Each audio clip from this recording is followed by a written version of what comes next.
भगवान हमें नहीं मिल सकते। क्यों कहते हैं कि बुढ़ापे में बैठ कर के माला जपो? क्योंकि जब अंत समय आता है तो उस अंत समय में इस मुख से राम का नाम नहीं निकलता। प्रयास करने के बाद भी इस मुख से नाम नहीं निकलता, भगवत चर्चा नहीं निकलती, प्रभु का नाम स्मरण नहीं होता। क्यों? क्योंकि उस समय हमारा शरीर और हमारी ये जिह्वा, हमारा मुख कांपता है।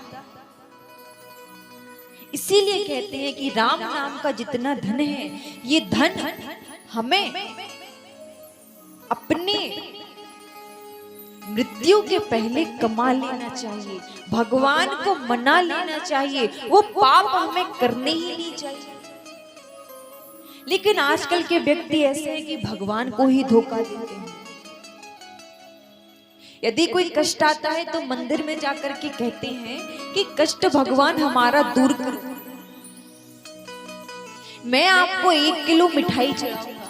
पर भगवान को धोखा देने वाले देखो, नाम किया है कि यदि भगवान हमारा कष्ट दूर करोगे तो 1 किलो मिठाई चढ़ाऊंगा। जाकर के छोटा सा तिनका चढ़ाते और नाम होता है कि 1 किलो मिठाई चढ़ाई।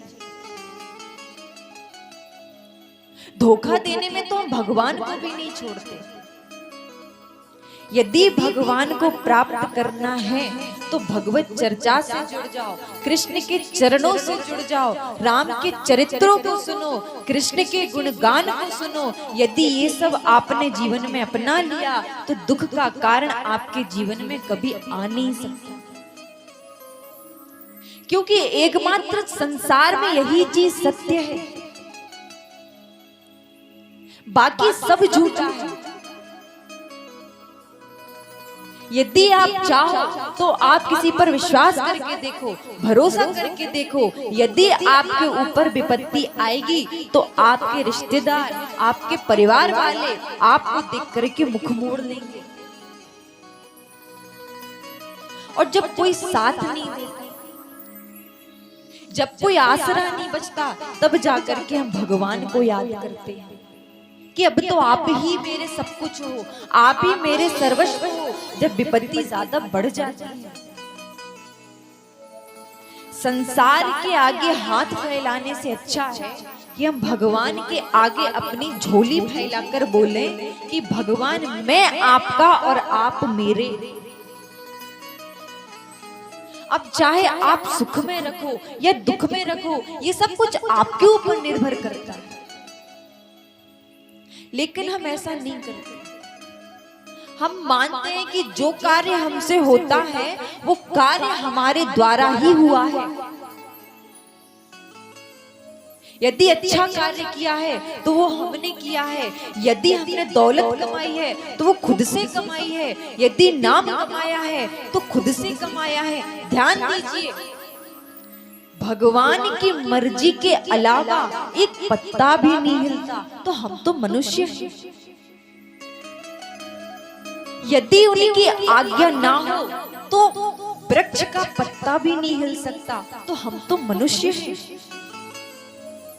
इसीलिए चाहे हम सुख में हैं या दुख में हैं, हर पल भगवान का स्मरण हमारे इस मन में, इस चित्त में हमेशा बना रहे। कथा सुन करके गोकर्ण जी सारे गांववासी भगवान के धाम को प्राप्त होते। ये प्रसंग शौनकाद ऋषि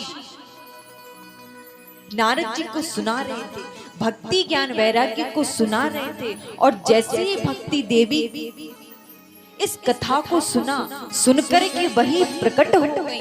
भक्ति देवी अपने दोनों पुत्रों के साथ ज्ञान और वैराग्य दोनों के साथ वहां प्रकट हो गई, नृत्य करने लगी, नाचने लगी।